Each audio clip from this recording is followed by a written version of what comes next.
बालाघाट का लांजी क्षेत्र एक बयानबाजी को लेकर सुर्खियों में है। मुस्लिम समुदाय के लोगों से लेना देना खाना पीना टोटल बंद करने का अनुरोध किया जा रहा है और जो भी लेना देना है अपने हिंदू समुदाय के लागू से ही दिया जाएगा। जिसकी चिंगारी 27 जनवरी को घोटी गांव में हिंदू सम्मेलन के बाद भड़की। ये हमारे पंच है, सरपंच है, वहाँ पे हैं, ये पूरे लोग थे वहाँ पे। तो उनके बीच में बोले कि भैया ऐसा प्रोग्राम तुमने रखे जो मुस्लिम धर्म को यानी गाली गलौज देने के लिए रखे थे क्या? तो बोले नहीं है, बाहर के मुसलमानों को बोले। ऐसी बस बोले और आ गए हम। लेकिन इस कार्यक्रम में ऐसा क्या हुआ कि एक वर्ग विशेष के 10 लोगों के खिलाफ पहले थाने में एफआईआर हुई और फिर सामाजिक बहिष्कार हुआ। लोग आए समझाइश के हिसाब से, लेकिन उनका तरीका गलत था। तो इसी के चलते आप लोगों ने फिर एफआईआर कर। हाँ, इस वजह से करना पड़ा फिर एफआईआर। सामाजिक बहिष्कार किया जाए, ये बात कहाँ से रेस हुई? फिर ये बात बैठक में ही सभी लोगों ने तय किया कि भाई ऐसा कार्यक्रम में इन लोगों ने उपद्रव किया, इसके लिए इनको कुछ दंडित करा जाए।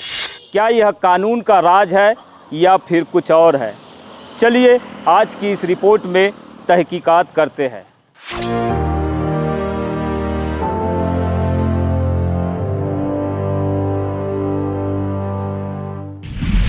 27 जनवरी को घोटी में हिंदू सम्मेलन संपन्न होता है। इसके तुरंत बाद आरोप लगता है कि वर्ग विशेष के लोगों ने कार्यक्रम को लेकर अभद्र टिप्पणी की। बिना किसी देरी के भीड़ लांजी थाने पहुंचती है और 10 लोगों के खिलाफ नामजद एफआईआर दर्ज हो जाती है। लेकिन सवाल यहीं से शुरू होते हैं। जिस तरह का मामला यहाँ पर सामने आया है, उसके बाद कई तरह की बातें भी निकलकर मीडिया के माध्यम से लोगों तक पहुँची है। लेकिन 27 जनवरी को जब कार्यक्रम यहाँ पर हिंदू जागरण का, हिंदू सम्मेलन का हुआ था, उस कार्यक्रम में सनातन धर्मी के नाते तुकाराम बारेकर जी भी मौजूद थे, जो कि जनपद सदस्य प्रतिनिधि है इस क्षेत्र में। आखिरकार क्या कुछ हुआ था जो ये बात सोशल बायकॉट तक पहुंची? चलिए बात करते हैं। ये बायकॉट का मामला तो नहीं था। पहले सबसे पहले जो कार्यक्रम हुआ हिंदू सम्मेलन का, जिसमें पूरे समाज के लोग और पूरे गांव के लोग वहाँ थे कार्यक्रम में उपस्थित। जैसे दिन में जो कार्यक्रम हुआ उसके प्रवक्ता सभी चले गए। जाने के बाद में भोजन चला, नगर भोज चलते चलते लगभग 3 पंगत हुई। उसके बाद कुछ अपने गांव के ही मुस्लिम समुदाय के लोग आए और कुछ महिला थी उसमें 5-7 और 10-12 जेंट्स लोग थे। उन्होंने थोड़ा सा उपद्रव मतलब उग्र होकर बोले कि ऐसा कार्यक्रम करते जैसे गांव में, और हमको एक दूसरे से लड़ाते, इस टाइप से बातें करने लगे। तो उनको यही समझाइश दी गई कि भाई तुमको जो भी करना था तो कल आ जाओ, बैठक में जो भी बातें करना ये करना चाहिए, लेकिन इस टाइप हरकतें करना मतलब गलत है। कुछ वहाँ से 1-2 लोग ने गाली गलौज भी करा और हिंदू समाज को अपशब्द से संबोधित किया। फिर वो वहाँ से चले गए। उसके बावजूद गाँव के जो जनता थी वो सभी लोग मिलकर के एफआईआर करने के लिए चले गए। एफआईआर तक मामला कानूनी था, लेकिन इसके बाद जो हुआ वह संवैधानिक मर्यादाओं को तार तार करने वाला था। क्षेत्रीय और स्थानीय लोगों ने बैठकें बुलाई, बटेंगे तो कटेंगे जैसे नारों के बीच एकजुटता की दुहाई दी गई और सरेआम 10 वर्ग विशेष के सामाजिक बहिष्कार का फरमान सुना दिया गया। हिंदू सम्मेलन का जो कार्यक्रम किया गया था, जिसमें उस कार्यक्रम में सुचारू रूप से चल रहा था, परंतु हमारे ही गांव के मुसलमान समुदाय के लोग उस कार्यक्रम में विघ्नता डाले, गाली गलौज तुतुमय हुई है। और इसी को लेकर के हमारे सनातनी धर्म में अदर मुस्लिम समुदाय के लोग किस प्रकार का हमको जो किया गया है वह हमारे सबके लिए बहुत दुख का विषय है। राशन, पानी और मेल मिलाप पर पाबंदी लगा दी गई। क्या 21वीं सदी के भारत में किसी पंचायत या संगठन को यह अधिकार है कि वह किसी का हुक्का पानी बंद कर सके? हमको मुस्लिम समुदाय से न कोई हमारे मरने में है न पैदा होने में है। अपने बहन बहू बेटी को सेफ रखना है तो हम सबको एक होना पड़ेगा।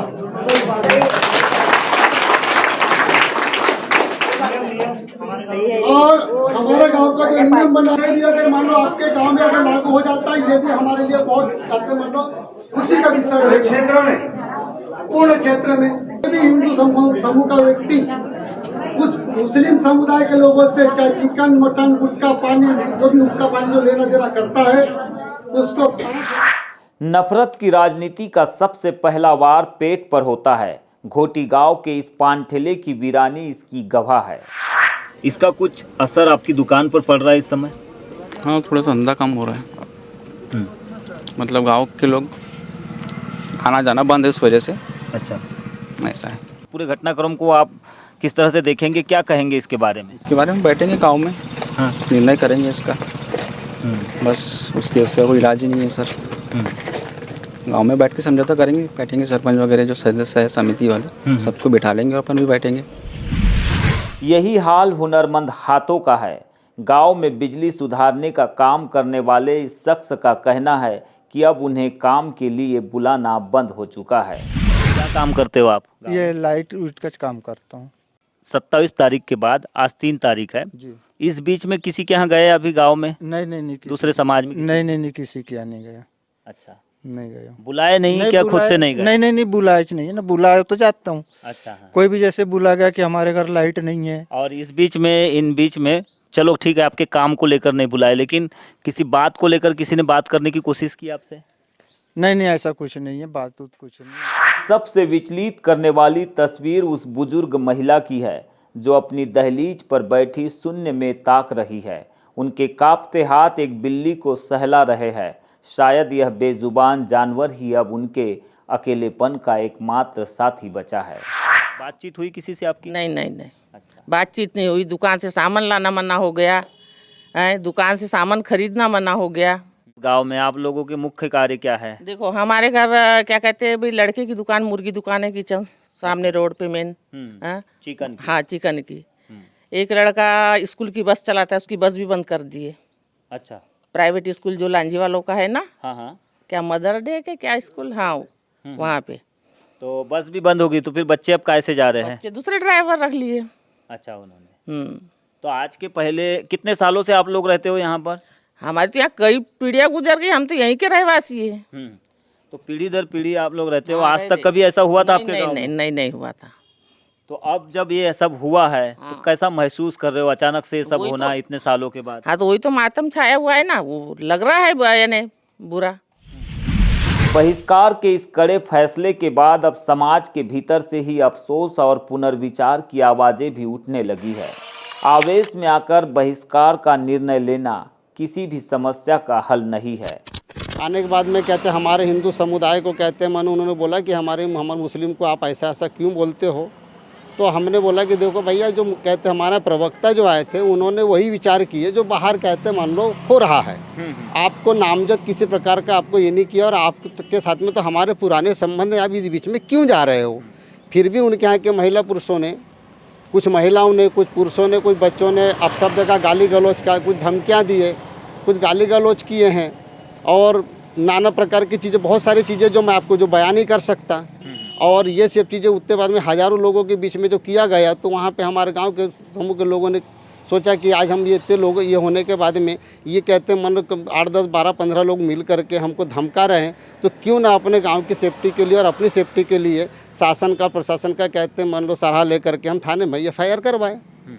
और बस बात उतनी ही है, बाकी कुछ नहीं है।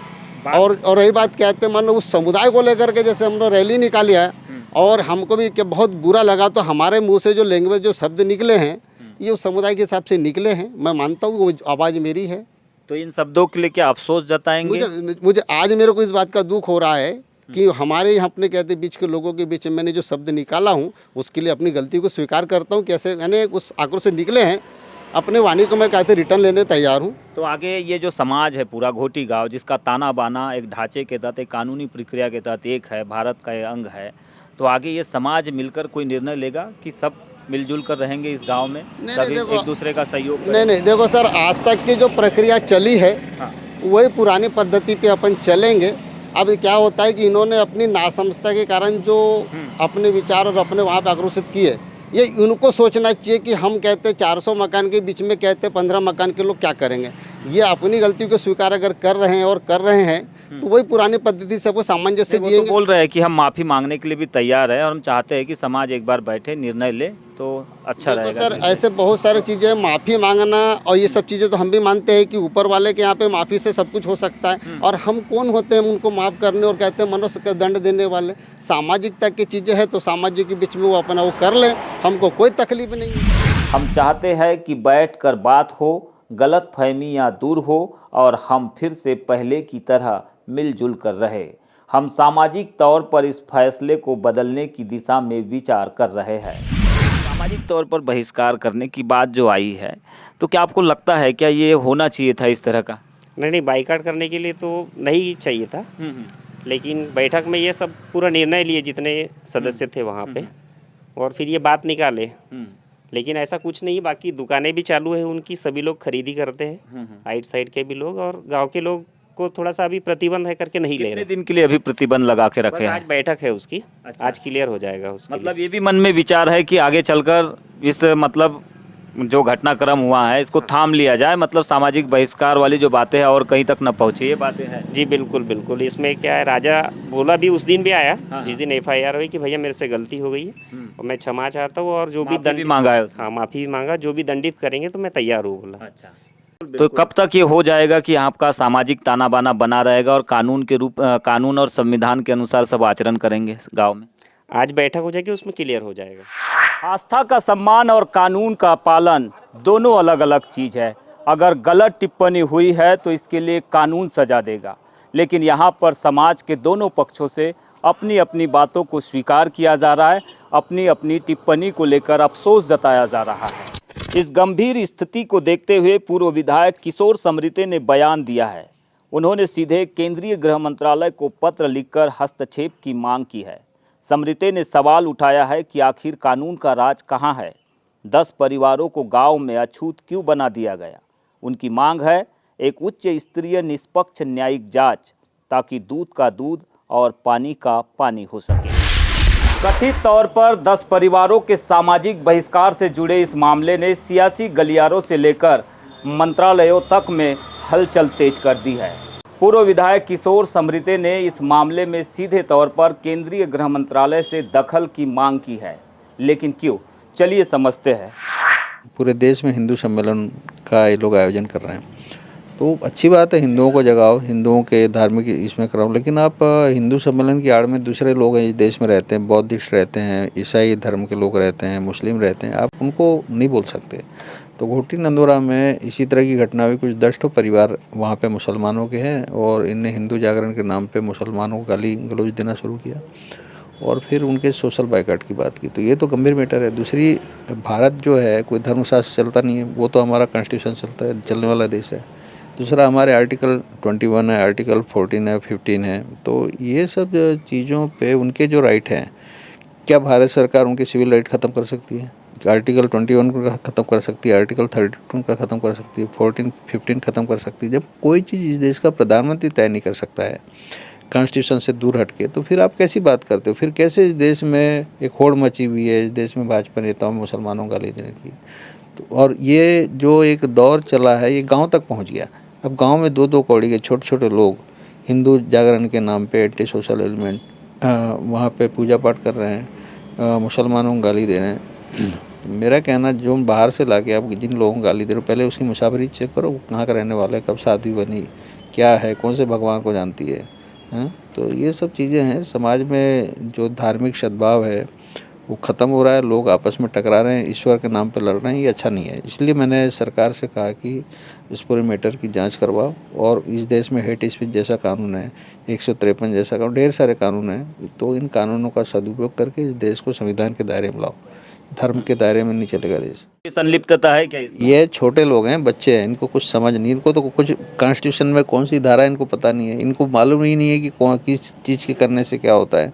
तो बेसिक किसी चीज़ को आप बेहतर तरीके से करो ना, समाज को जोड़ो, वो मुसलमान भी आपके काम आएंगे, हिंदू भी आपके, हम तो सबके लिए हैं। अगर हिंदू के साथ गलत होगा तो हम उसके साथ भी खड़े हैं, मुसलमान के साथ होगा उसके साथ भी खड़े हैं, ईसाई के साथ खड़ा हो कुछ होगा उसके साथ खड़े हैं, बौद्धिस्ट के साथ होगा उसके साथ भी खड़े हैं। तो मतलब हम इस देश में जिसके भी सिविल राइट्स हैं, जिनके भी नागरिक अधिकार हैं, हम उनके साथ हैं जो भारत के नागरिक तो हैं। आपकी शिकायत के बाद कोई हलचल उस गांव में देखने मिल रही प्रशासनिक तौर पर? देखिए, जो लोग थे जिनके वीडियो सामने आए थे वो तो बिल्कुल पीछे हट गए, ठीक है। और उसके बाद जो करेंगे तो फिर करेंगे, अगर सरकार नहीं करेगी तो अदालत से करवाएं कार्रवाई, ऐसे थोड़ी है। अगर किशोर समृद्धि के आरोप सही है तो यह न केवल मानवाधिकारों का उल्लंघन है बल्कि कानून व्यवस्था के लिए एक जलता हुआ टाइम बम भी है।